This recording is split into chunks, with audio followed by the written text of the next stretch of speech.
To my views and news. Welcome to a live chat session. Internet speed is pathetic, I would say, but let's say if we can manage this live chat session or not. Very important development. New position taken by Ethiopian government regarding the port access. Not new position, but it's a new development. Ethiopian state media made a claim yesterday. So we want to analyze this claim. What did state media report? And does this report correspond the reality on the ground? Let me welcome the participants who joined this live chat session, starting from Uzil Gunner, first one who commented. Hello, Sajid. He's saying Uzil is a very regular viewer and he follows all of my videos, I think. And he is always one of top 10, 20 who comment.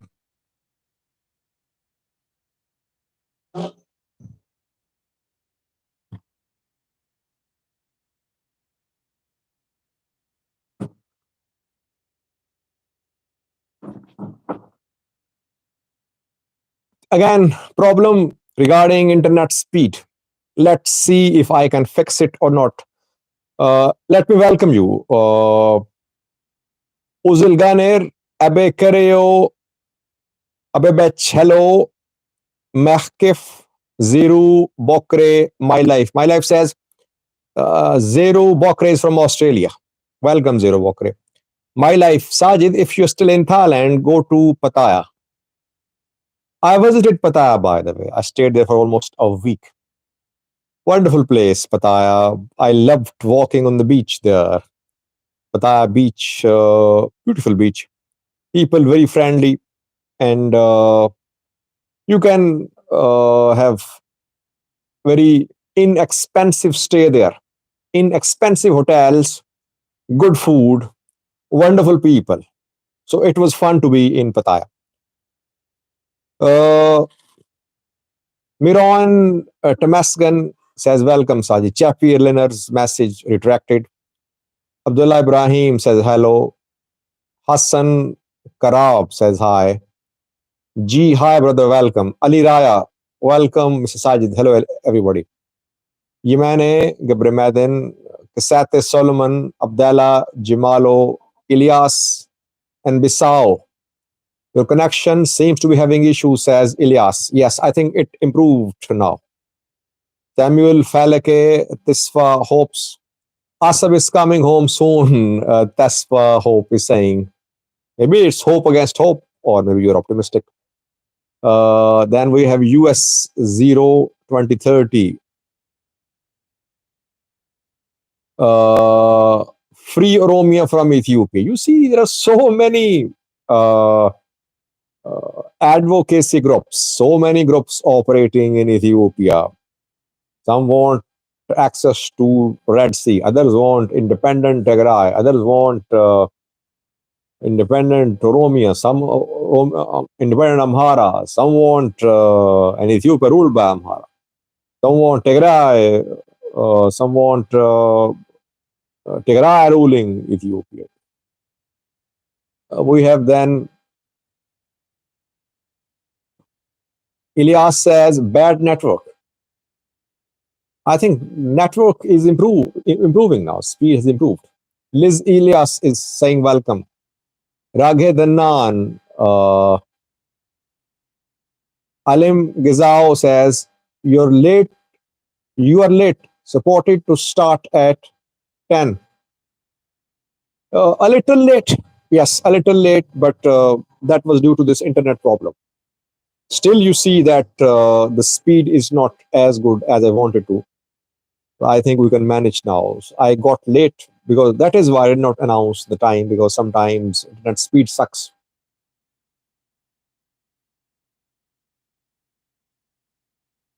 AZ King says, please ban this Uso Fludder.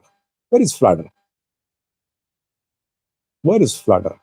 What happened? What did Fludder do? I have not seen his name so far.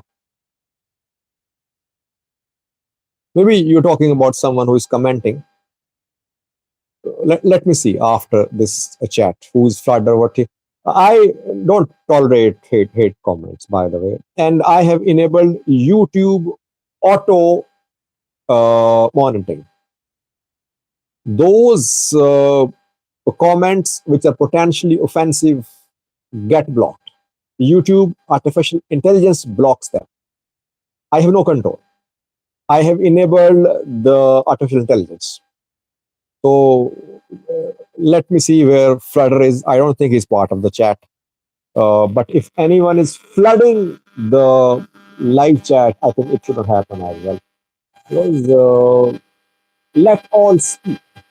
Let all express their views. Let all criticize.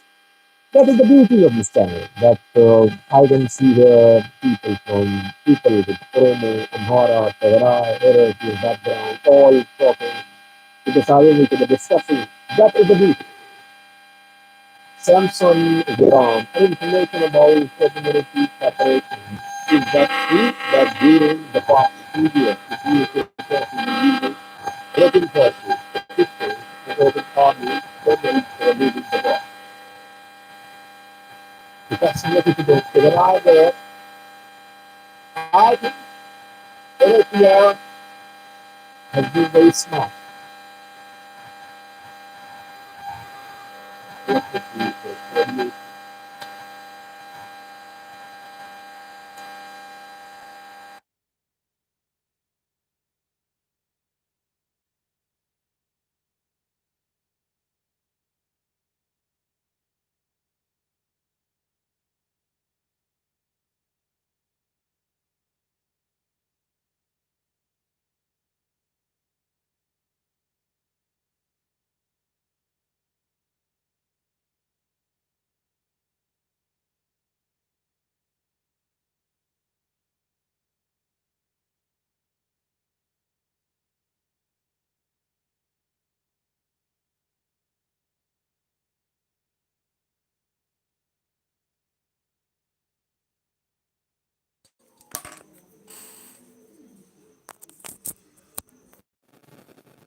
Can you hear me now? I have changed the mic. Can you hear me now?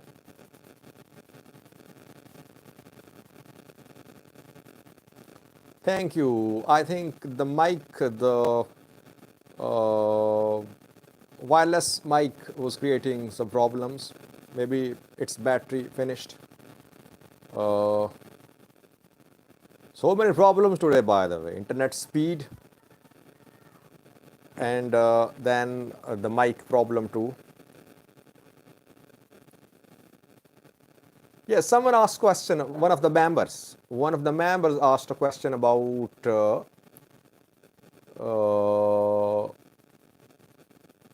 Tigray war. That what happened during Tigray war? Was the Eritrean military leading the operations? And yes, Samson asked. And was Eritrean military equipment in use? Firstly,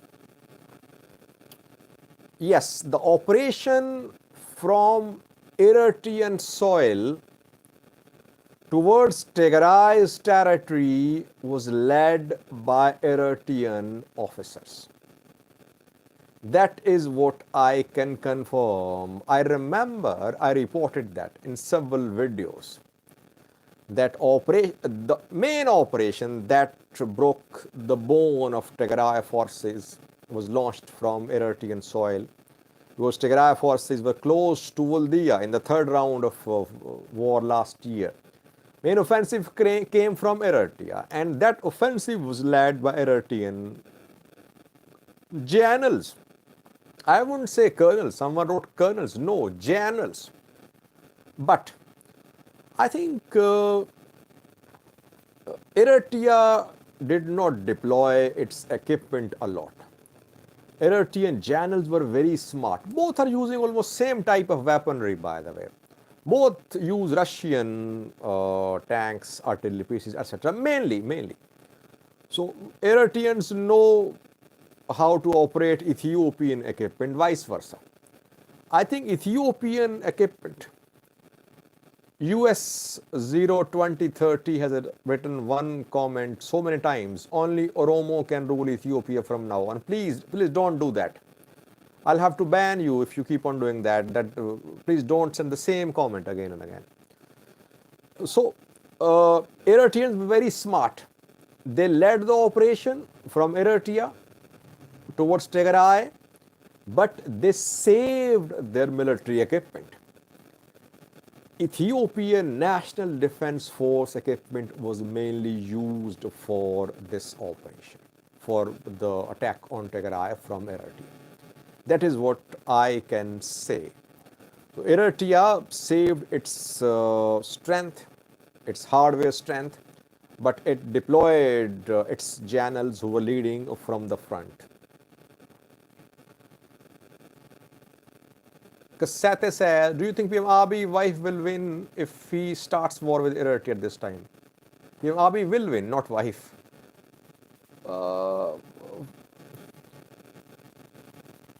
Maybe we cannot reply in brief. It's a question which needs a long discussion. And secondly, don't use the word win, please. Because wars produce graveyards. Wars produce mass graves. That is what wars do, by the way. People die of hunger, die in fighting, die because of atrocities. So war is not something to be eager for. We should try to avoid wars in our own capacity. We should try to preach peace. That is the way forward. So don't use the word win, please. Mihar is asking a question. Mihari says, updates about Ola. Well, updates have been made public. Just a few minutes ago, Ola issued a statement. Ola confirmed its participation in talks. Ola says that Maro Kumsadereba and Gemacho Boy, who is deputy chairman of Ola, both are attending the talks. They are in Darussalam, Tanzania. So they were taken by air from Valaga, maybe by mediators, maybe Americans. They were taken to Darussalam, where they have joined the talks, firstly. Secondly, from Ethiopian government side, top two negotiators have joined, who negotiated Pretoria deal too. Redwan Hussain and Justice Minister have joined. Both were part of the team of negotiators which led to signing a Pretoria deal. Gideon Timotheus, Justice Minister, Redwan Hussain, both have arrived in the capital of Tanzania. So that is what happened. By the way, an Ola spokesperson contacted me today. He stays in touch. I stay in touch with all the parties. Ola, Ethiopian government, Fano, Tigray, Eritrea, opposition, government. That is what I do. That is what I get the entire picture. He said, Sajid, you spoke about splits in Ola. There are no splits. You are wrong. Your report incorrect. We are united. I said, what I responded. I said that I am not saying there are splits in Ola. I'm only saying there could be splits in Ola if the talks don't go the right way, because there are some people in Ola not happy with the start of talks, so they could create problems. And then I asked him about conclusion of talks. He said soon. He said it means talks underway. Though yesterday we heard rumors that Maro had returned to Valaga, talks had been concluded. No. Official position of Ola, which I confirmed today, talks. I think talks started maybe yesterday or day before yesterday. So conclusion going to happen, but we don't know if progress has been made or not. Some sources say progress has been made, but I think too early to say. So let's wait a little. Abdi says peace is indispensable. Yes, Abdi, I agree.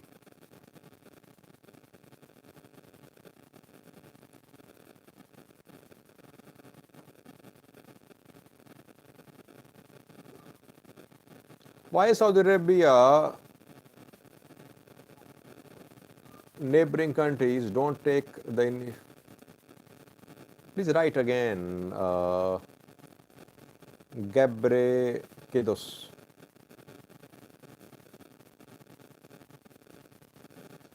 ABL is asking an important question. He's saying an important question. Do you think a war will happen between Getachew and Debrecen?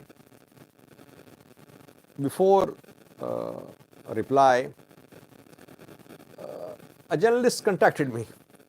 He's from Eritrea. He said, Sajid, your pronunciation is very bad, pathetic when it comes to names.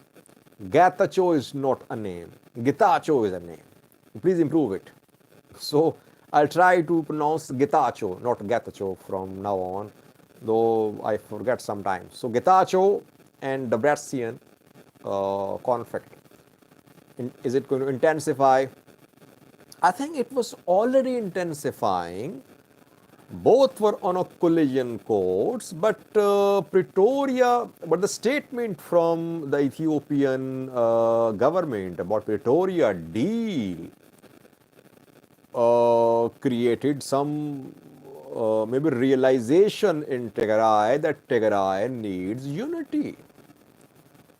That if Tigray is not united, Ethiopian federal government will take advantage of the situation. Ethiopian federal government raised questions about the presence of combatants, large number of combatants in Tigray, and that heavy weapons maybe still in Tigray. After that, things changed a little, maybe. And yesterday we saw start of a meeting with participation of Getachew and other senior TPLF leaders. I don't know about the outcome of this meeting, but federal government statement maybe is going to send a message to the people of Tigray, to the ruling elite members of Tigray, that Tigray should be united. Maybe. But still tensions there. I don't think any resolution has been reached so far. Samson, is it true that Eritrean army landed in Addis airport during the second offensive when Tigray force reached to Desai and Kambolcha? You're asking very specific questions about the war, Samson. I have done so many videos that sometimes I forget. I have to recollect a lot, because I've done thousands of videos so far on the war. So maybe we can discuss that in some private engagement through an email. I'll have to recollect. No one is asking question about the topic, the title of today's chat.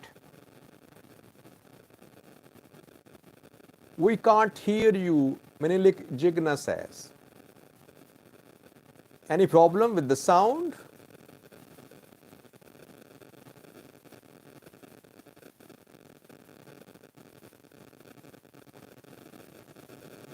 No, Aman says no. Please check your audio. It could be on your side, because I changed my mic and it seems to be fine now.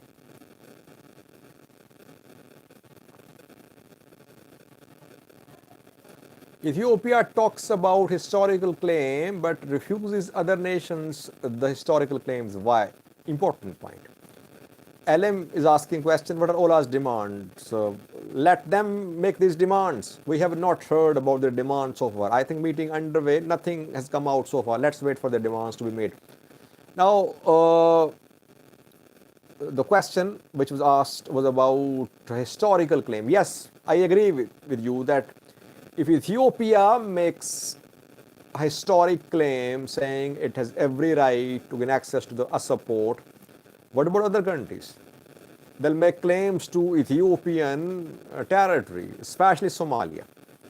Somalia would say that Somalia should have access to the Somali region of Ethiopia. So that is why historical claim is not very convincing. Because if you talk about history, then entire Africa, maybe entire Europe, entire Asian subcontinent, entire world, I think their borders should be redrawn. Borders of country should be redrawn. So a historical claim is not a valid claim, I think.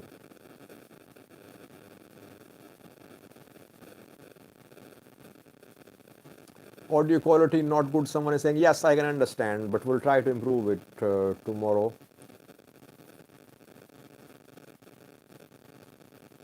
Aman says, I joined your live chat for the first time since I just listen since I'm driving.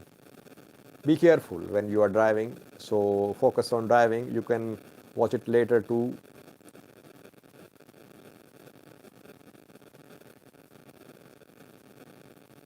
Hanok, shalom, brother Sajid. Salam, walaikum assalam, Hanok, Gebre Selassie.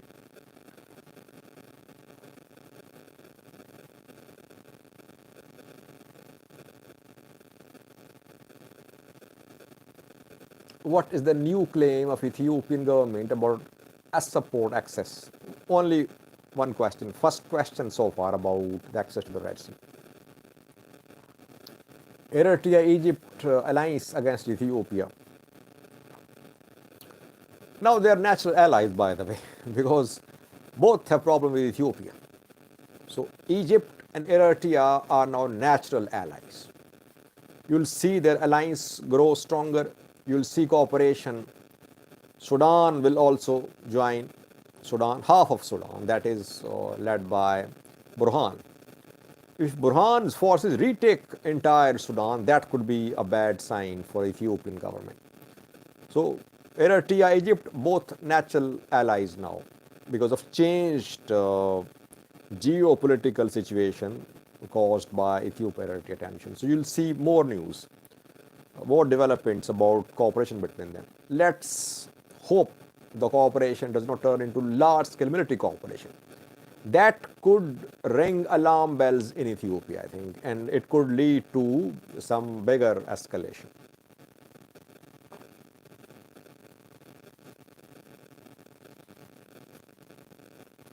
Good to see you, brother Zare. Gabriel Michael says, thank you, Zare.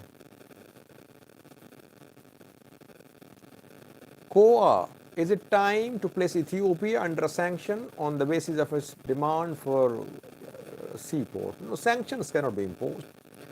It's just a claim, just a talk from Ethiopian government. It has not taken any steps. So Ethiopia cannot be sanctioned just because it made a claim to a port in a neighboring country. I think sanctions could be imposed if there are US 0-2030, I'll have to ban you. Please don't do that. You are again and again sending the same message about Oromia. Please don't do that. We are reading your messages, but don't be an activist here. You can ask questions, you can comment, but don't be a source of irritation for others.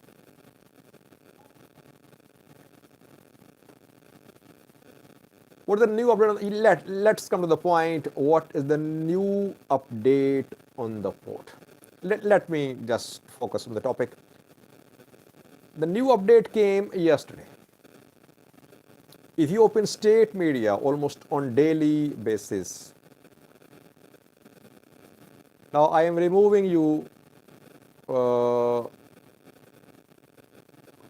I have to remove you because you were flooding the chat, sending same message about Oromia, about Ola.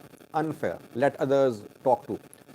Now, what is this new update about Ethiopia, about access to the Red Sea? Before this new update, one announcement.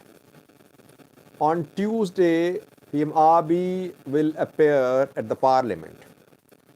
And there he'll respond to questions from MPs. So after the session is over, I'll do a video. I'll update you. I'll analyze PM Abiy's talk tomorrow. What is he going to say tomorrow? Will anyone ask questions about Assab, about Eritrea tomorrow? on Tuesday. We'll see in coming hours. But we'll monitor, we'll analyze his talk very closely. So tomorrow I'll do a detailed video on his speech, hopefully. Almost on daily basis, Ethiopian state media is reporting about the port issue, trying to prove from multiple perspectives that Ethiopia must have access to the Red Sea. Interviews of former diplomats, interviews of former Navy officers, so-called journalists who claim to be neutral, interviews of government officials. Now it's a daily routine, by the way. I don't cover all the interviews, reports, but on ETV, on Ethiopian other television channels, on their social media pages, almost on daily basis, they share content about port, about access to the sea. So it's part of government's policy. Yesterday, Ethiopian state media claimed that Russia had expressed support for Ethiopian government's position about access to the Red Sea. Access to the sea, not Red Sea. And Ethiopian state media, ETV, quoted a report of TASS. TASS is a Russian news agency. TASS published a report recently about building of an oil pipeline from South Sudan to the sea. South Sudan, you know, that has huge reserves of oil, but untapped. Some confirmed, some untapped. But South Sudan has immense assets in terms of oil reserves. And South Sudan, exports oil through Sudan. It has to use Port Sudan. And now, because of instability in Sudan, South Sudan's oil exports have been disrupted badly. South Sudan is not in a position to build an oil pipeline to sea, to Ethiopia, through Ethiopia to sea, to Kenya. It's not in a position. Economically, it is in a very bad position. So South Sudan offered Russia that Russia should build a pipeline from South Sudan to the sea. It should construct a refinery too. Obviously, Russians will have their share.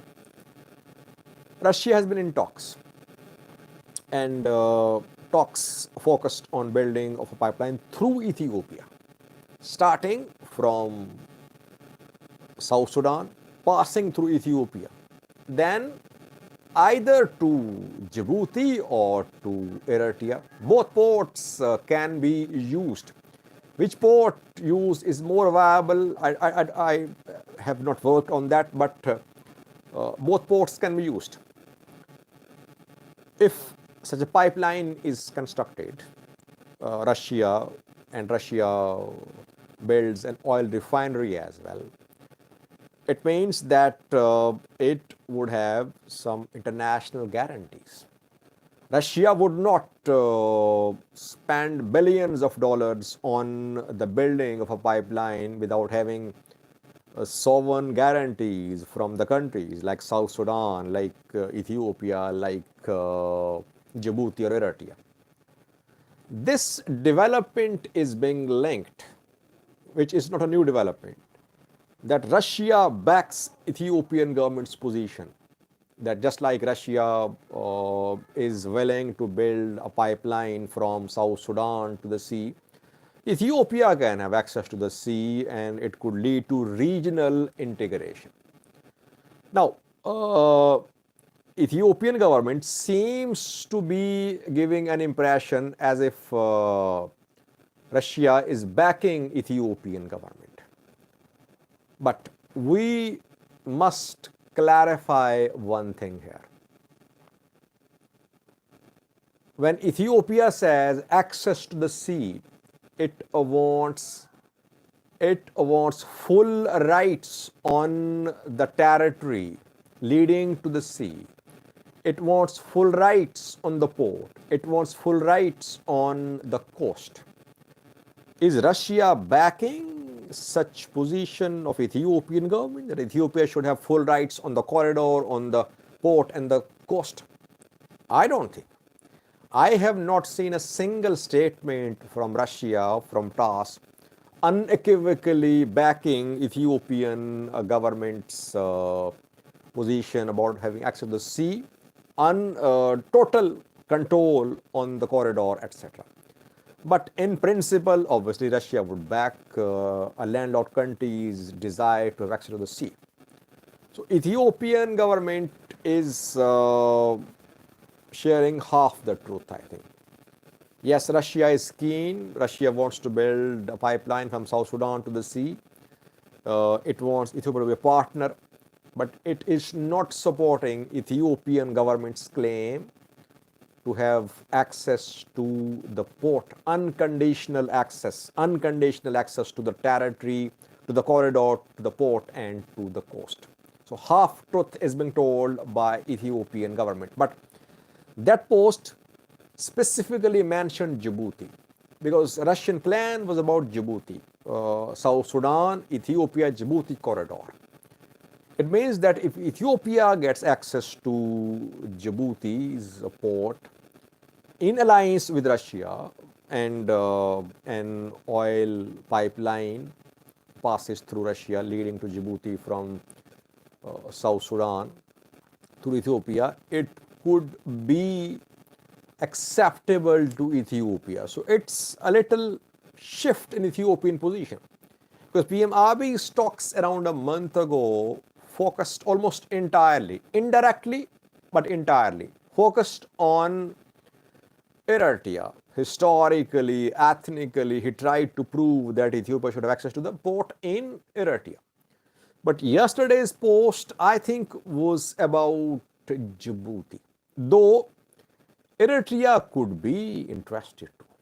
If Russia offers to involve Eritrea, that let's build a pipeline from South Sudan passing through Ethiopia to Assab and give access to Ethiopia to Assab, maybe Isaias Afwerki could be interested, because he'll earn revenue from two countries, oil revenue from South Sudan and port fees from Ethiopia. It could be an attractive offer for Eritrean government too. I think it's a new card which Ethiopian government played yesterday. Ethiopian government maybe will try to convince Russia that Russia should support Ethiopian government in Ethiopian government's pursuit of having access to the sea. That is what I wanted to share with you. Lots of developments about this port issue. Almost on daily basis, we're seeing posts from Ethiopian state media. Ethiopia wants access to the sea as soon as possible, as early as possible.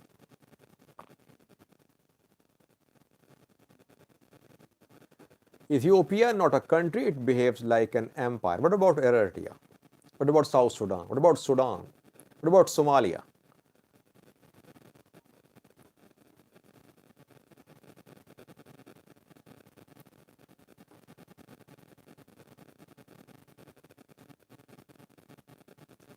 Abiy Kareo, Assab is the property of Ethiopia. TPLF and EPLF sabotaged Ethiopians. We are now claiming with Abiy partnership. Well, you have free to have an opinion, but what is UAE's role? Someone is saying. I did a video last night. I did a live chat on UAE's role. Please watch that.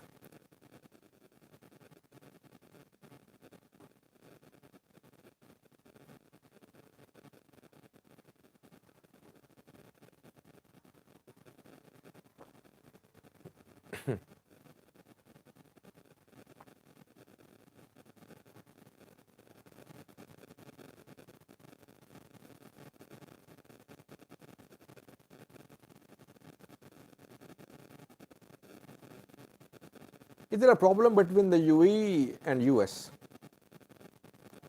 UAE is a US ally.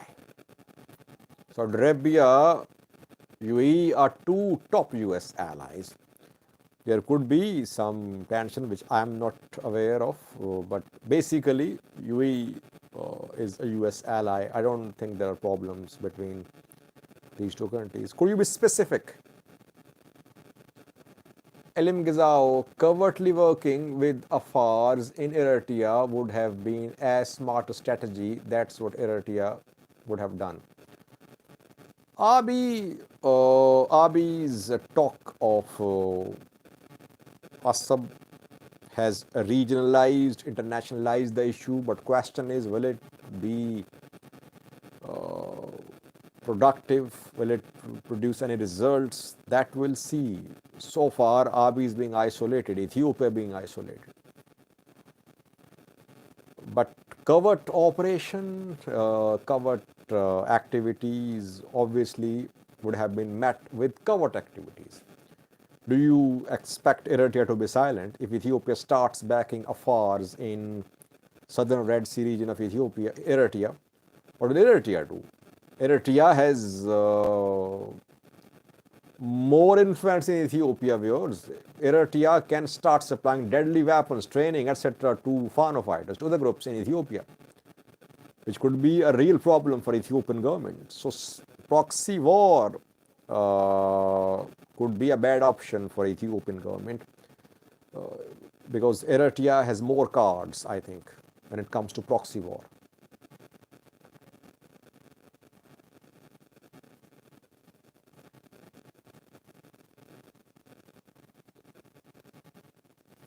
It cannot even manage Amhara zone. Yes, I agree. That is why I'm saying that proxy war is a bad option for Ethiopian government.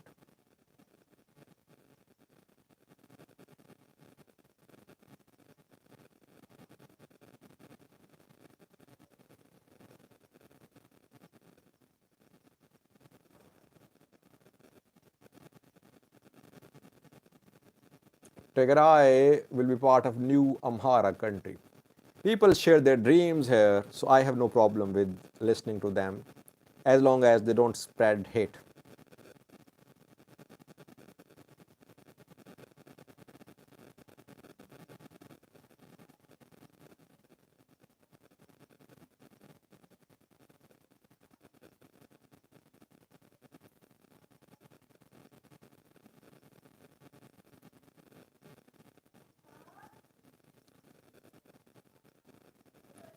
In case of war, if Oromia declares independence country, all crimes will end.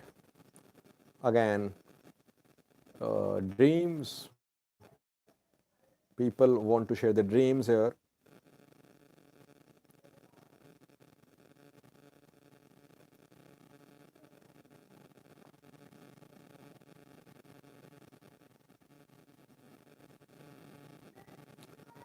Don't you think Abiy is illusional, maybe delusional, you wanted to say? I say there is a method in his madness. I use this term. I remember this term from Shakespeare's Hamlet. I read Hamlet more than 25 years ago, I think. So this one line is stuck in my mind. A few lines are stuck in my mind, like frailty, thy name is woman, and method in madness from different dramas of Shakespeare. People say that it's not that Abiy is a madman and he just speaks without thinking. I think that what happens is that discussions are held. Abiy wants to make big decisions. He wants to be remembered in Ethiopian history. He believes maybe that he is the one who has come to power to make big decisions. So that is why he takes big decisions. And sometimes the decisions are described as a madman's dreams, a madman's adventures. But I think discussions are held. And it's not that PM Abiy suddenly takes position. No. Discussions are held, but he needs to improve his team of advisors. He needs to have better team, I think, because that rhetoric about the Red Sea is isolating Ethiopia. He needs seasoned diplomats, seasoned advisors. Obviously, that deacon, Orthodox deacon, can also remain his advisor. But he needs more advisors who know the politics in the region, who know the internal politics and external to international as well. LM says everyone who studies literature reads Hamlet. Yeah, Hamlet. Study of drama is not complete without studying Hamlet.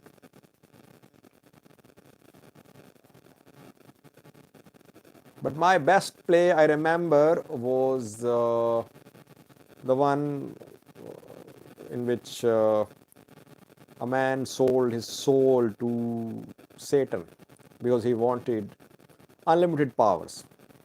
Dr. Faustus, I think, was the name of that play. So I liked that play. Let's end this live chat session. Nati says, worry about your own government. I don't worry about my government. I just worry about myself. Worry about my own, what I do. Don't expect anything from the government.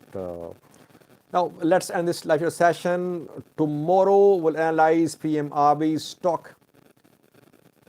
What type of questions will be asked? Because last time we saw that when some questions were asked, PM Abiy responded by arresting one of those who asked a question. Christian Tadale, member of parliament from Nama, from Gujam, was arrested because he criticized Ethiopian military operation against foreign fighters. And he called for PM Abiy's resignation at a meeting which was addressed by the Prime Minister, meeting of the House. So Christian Tadale is now in prison. And the Nama party has not submitted any questions so far. So it seems to be boycotting PM Abiy's speech. We'll see what he says tomorrow. We'll do a video tomorrow. Thanks for watching this live chat session. Thanks for joining this live chat session. Internet speed was not good today, so we had some problems. I think we should do live chats a little late. Maybe internet speed improves a little late. So we'll see tomorrow if we can continue these live chats. Thank you for joining the live chat. See you. Stay blessed. Bye-bye.